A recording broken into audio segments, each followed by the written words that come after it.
Pakita ko sa yung video.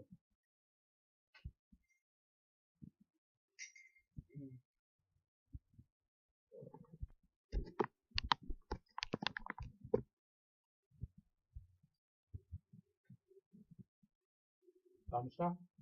Parang? I promise to not Be lie honest. anymore.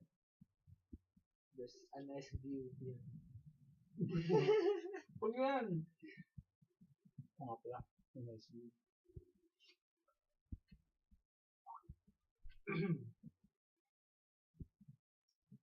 Hindi ba natin business natin? Sa Sabihin natin? O ba? First week pa. Ikaw. Bigay ka na. Bibenta ko na ito. Paano nga? Swap. Mga swap. Paano? Di ba? Yes, sir. Di ba pag business partners, may communication, kailangan yan. Ikaw yung mga subject ka dyan na business balang araw, malalaman mo yan. Open communication kasi alam ng partner mo, may nagawa mo. Paano yan? Pag nag-detect yung partner mo, ay, wala kwento ko. Ano naman, business yung sabi hindi, pero ang dating eh. Totoo nga, sir. Pag hindi ako pag naman nga pala sa tao, thank you pa. Ang batang to. Nagtuturo kami sa isang school na mahirap yung mga estudyante lalo sa mga science. Ang tinuturo namin sa kanila, yung meron silang aspiration sa buhay, meron silang mararating sa buhay, that life is fair.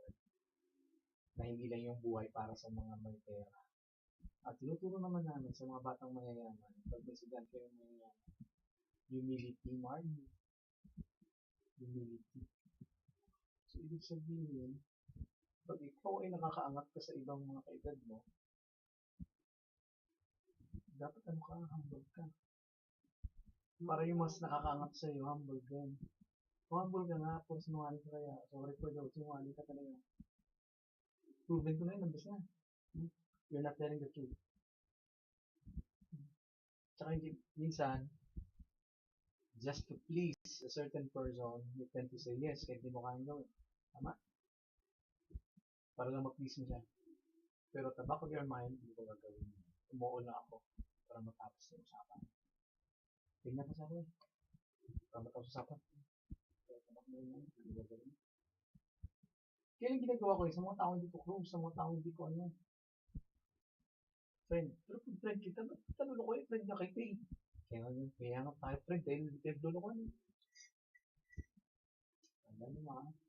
Pag may ginawang maganda sa isang tao, regardless of his status in life, thank you ka. Kasi importante yung thank you, let's say nag-iinit. Nakadalawang text na ako, hindi ka nag-thank you. Teacher na inutusan mo kaya, nakikihint kayo ng favorite teacher mo. Mali nga ako doon. Ayan, sabi mo na mali ako dyan, nasabi mo yun ng birthday. Sir, sorry ah. We did it again.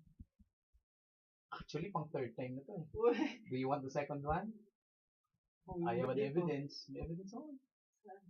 Yan. Yung muna ba ng tayo? Hindi naman talaga kayo hindi na promise eh. Promise ka. Birthday yun. Di ba birthday? May promise ka, di ba? Tupad.